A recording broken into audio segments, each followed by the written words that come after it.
Hello students, today we will start lecture number 3 of chapter 1 of class 11th biology, that is need for classification.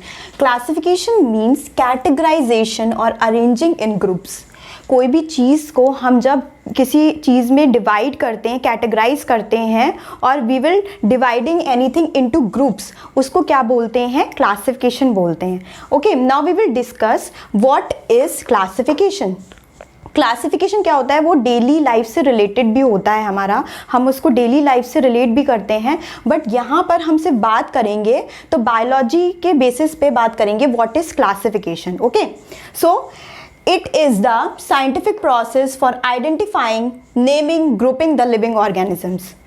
इस definition से हमें ये पता चल रहा है अर्थ पे कोई भी स्पीशी है या कोई भी इंडिविजुअल है, फर्स्ट ऑफ ऑल साइंटिस्ट क्या करते हैं? उसको पहले ऑब्जर्व करते हैं. ऑब्जर्व मीन्स कि वो आइडेंटिफाई करते हैं. ओके, आइडेंटिफाई करेंगे, उसके बाद उसको नेम मिलता है और अकॉर्डिंग टू देयर कैरेक्टरिस्टिक्स उनको क्या कर जाता है? ग्रुप में डिवाइड कर दिया जाता है.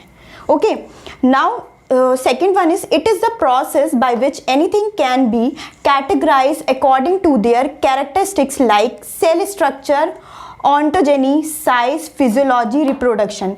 अब हम ये भी कह सकते हैं किसी भी इंडिविजुअल जो कि अर्थ पे है उसको अरेंज कैसे करते हैं ग्रुप्स में, उसके कैरेक्टरिस्टिक्स के बेसिस पे भी हम उसको क्या करते हैं? अरेंज कर सकते हैं. अब वो कैरेक्टरिस्टिक्स डिफरेंट हो सकते हैं, जैसे कि फॉर एग्जांपल सेल स्ट्रक्चर के बेसिस पे, मोड ऑफ न्यूट्रिशन के बेसिस पे, बिहेवियर के बेसिस पे, ठीक है, ऑन्टोजेनी के बेसिस पे. ऑन्टोजेनी मीन्स कि कोई भी चीज़ का जो डेवलपमेंट हो रहा है फ्रॉम बर्थ टू एडल्ट वो क्या होगा? ऑन्टोजेनी होगा. ओके, साइज के बेसिस पे. फिजियोलॉजी मतलब उनका जो फिजियोलॉजिकल प्रोसेस है, इंटरनल प्रोसेस है, वो कैसे वर्क करता है, तो उसके अकॉर्डिंग पे हम किसी भी चीज़ को क्लासिफाई करते हैं, किसी भी चीज़ को अरेंज करते हैं.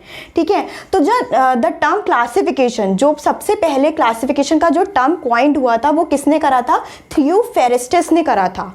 थियोफेरेस्टस एक नेचुरलिस्ट, स्वीडन नेचुरलिस्ट थे, उन्होंने ये टर्म क्लासिफिकेशन दिया था. नेक्स्ट क्या हुआ? डिफरेंट साइंटिस्ट आए और उन्होंने क्या करा?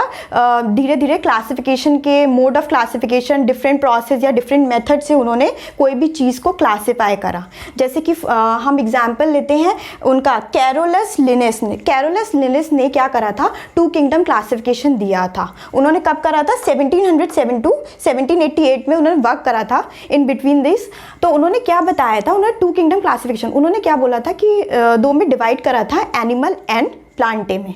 ठीक है, तो जितने भी प्लांट्स स्पीशीज थी, चाहे वो हर्ब्स हों, श्रब्स हों, ट्रीज हों, उनको किस में रखा था? प्लांट्स में रखा था. एंड जितनी भी एनिमल स्पीशीज थी उन्होंने एनिमल्स में रखा था. लेकिन क्या हुआ, एक टाइम ऐसा आया कि ये जो टू किंगडम क्लासिफिकेशन था ना, वो क्या हो गया? डिक्लाइन होना शुरू हो गया. डिक्लाइन होना इसलिए शुरू हुआ बच्चों क्योंकि क्या हुआ कि कुछ ऑर्गेनिजम्स ऐसे थे जो कि वो दोनों क्या कर रहे थे कि प्लांट की कैरेक्टरिस्टिक्स भी शो करते थे और एनिमल्स की भी कैरेक्टरिस्टिक्स को शो करते थे. ओके, तो ये क्या हुआ कि अब उनको ये समझ में नहीं आ रहा वो किस चीज़ में डिवाइड करा गया. अगर मतलब एक जैसे सपोज हम फंजाई ले लें, तो फंजाई की बात करें तो फंजाई में क्या होता है? सेल वॉल होती है, बट वो क्या होते हैं? ऑटोट्रॉफिक नहीं है, मतलब वो अपना मोड ऑफ न्यूट्रिशन का डिफरेंट है, लेकिन फिर भी उनको किस में रखा गया?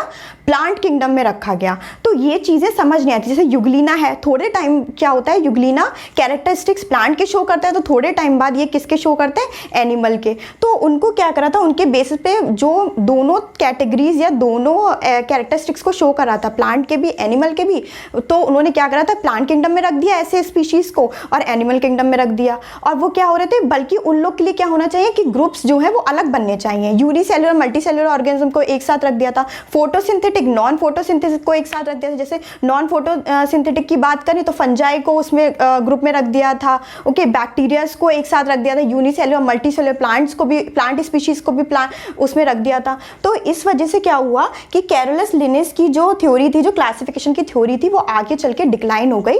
फिर क्या हुआ कि 5 किंगडम क्लासिफिकेशन आया और 5 किंगडम क्लासिफिकेशन किसने दिया? आर.एच. विटेकर ने दिया था 1969 में.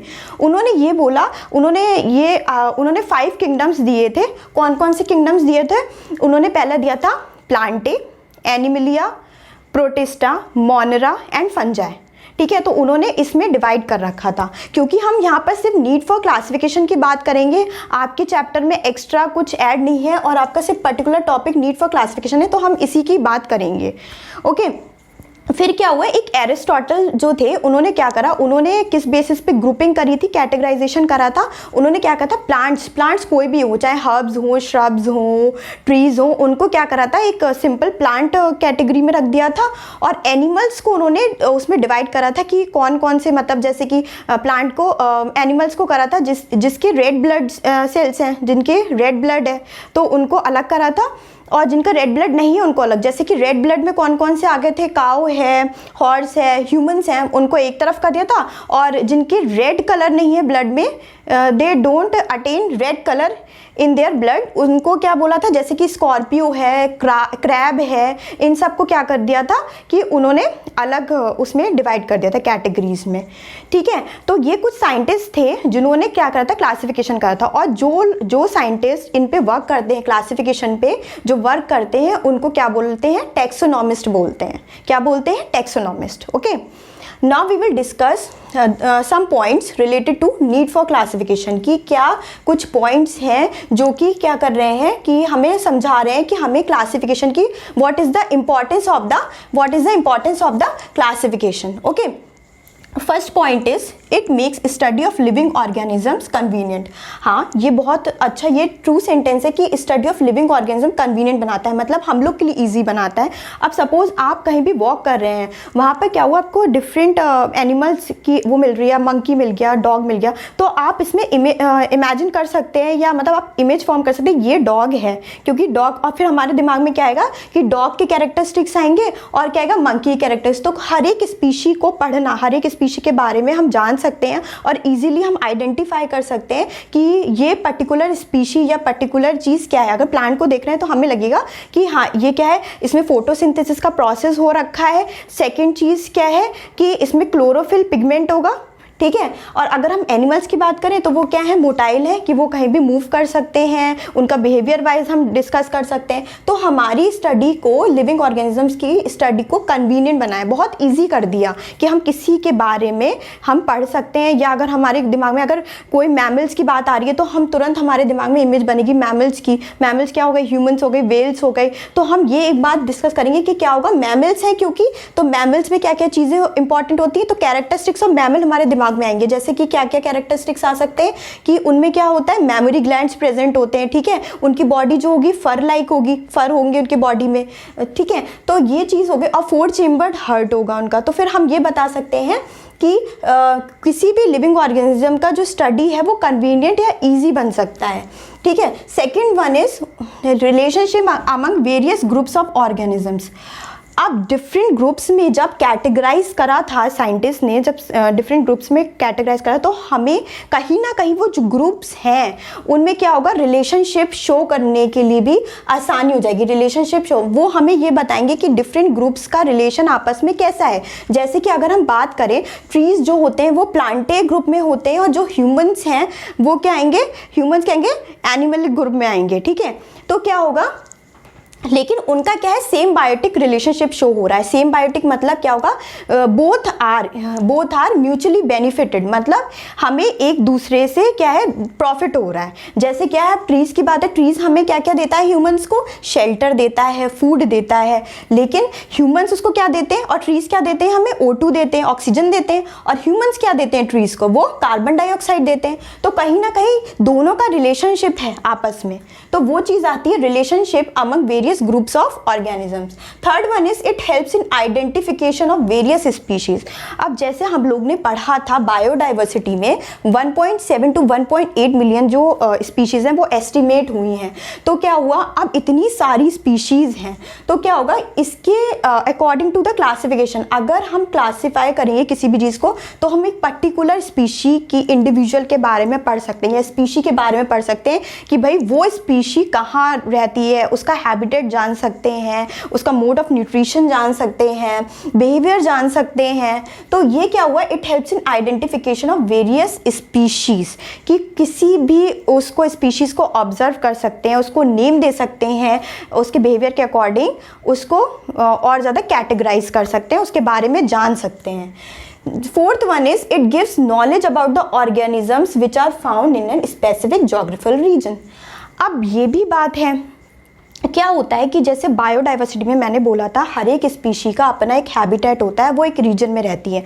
सपोज क्या है, जैसे कि पीच ट्रीज की बात करें तो वो कहाँ पाए जाते हैं, माउंटेन्स में पाए जाते हैं, वो आपको प्लेन्स में कहीं नहीं मिलेंगे. तो हमने क्या सोचा कि भाई उसका जो हैबिटेट है या एडेप्टेशन है वो क्या है, माउंटेनियस रीजन में है.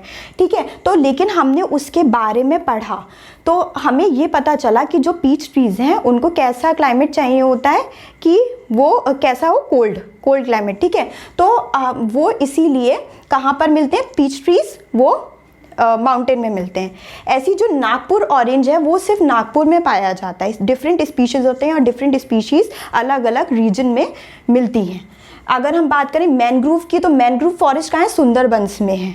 कॉफ़ी प्लांट कहाँ मिलता है, कॉफ़ी प्लांट मोस्टली क्या होती है, क्या कहाँ पर होती है, साउथ इंडिया में होती है. और कहाँ मिलती है, असम में मिलती है. असम में टी प्लांट भी मिलता है. तो वहाँ पर क्या होता है, हमें ये पता चलता है कि पर्टिकुलर जोग्राफिकल रीजन में कौन कौन सी स्पीशीज़ मिलती हैं और उनके क्या क्या कैरेक्टरिस्टिक्स हैं. तो ये हमें नॉलेज देता है, हमें इंफॉर्मेशन देता है कि ऐसा नहीं है कि हमारे सराउंडिंग्स में ही वही स्पीशीज़ प्रेजेंट है. बहुत स्पीशीज़ हैं जो डिफरेंट जोग्राफिकल रीजन्स में, कोई ठंड में रहता है, कोई उसमें कोई गर्मी में रहता है. तो स्पीशीज़ क्या होती हैं, अलग अलग जगह रहती हैं. ठीक है, तो वो हमें उसके बारे में इंफॉर्मेशन देता है, नॉलेज देता है. Fifth one is it tells about the evolutionary relationship. अब जैसे हमने पढ़ा इवोल्यूशनरी रिलेशनशिप मतलब कि हमारा जो रिलेशन है एंसेस्टर्स से कैसे है. जैसे कि अगर हम लोग जो है, हम लोग किसके इवोल्यूशन है, हम लोग का स्टार्टिंग कहाँ से, एप से हुआ. एप से क्या हुआ, धीरे धीरे जब इवोल्यूशन हुआ तो एप्स किस में कन्वर्ट होते रहे, ह्यूमंस में कन्वर्ट हुए. तो कहीं ना कहीं एप्स और ह्यूमंस का क्या है, रिलेशनशिप है. जैसे बर्ड्स एंड रिप्टाइल्स का, बर्ड्स और रिप्टाइल्स का भी एक बहुत ज़्यादा एसोसिएशन है, एंसेस्ट्रल एसोसिएशन है. तो हम वही कह सकते हैं कि ये जो क्लासिफिकेशन है हमें रिलेशनशिप बताता है, इवोल्यूशनरी रिलेशनशिप बताता है कि हमारे एंसेस्टर्स से हमारा रिलेशनशिप कैसा था. Next sixth one is we can easily understand about the biodiversity. Biodiversity हमने पढ़ा था all the plant species, animal species, और we can say all the living organisms present on the earth is known as biodiversity. तो जब हम biodiversity की बात कर रहे हैं तो ये जो क्लासिफिकेशन है उसमें क्या होता है, बायोडाइवर्सिटी में क्योंकि प्लांट स्पीशीज़ हैं, एनिमल स्पीशीज़ हैं, यूनिसेल्युलर ऑर्गेनिजम्स हैं, मल्टी सेल्युलर ऑर्गेनिजम्स हैं, वो क्या है, अर्थ पे प्रेजेंट हैं. Thank you students. If you have liked my video then please press the like button and do subscribe to my channel.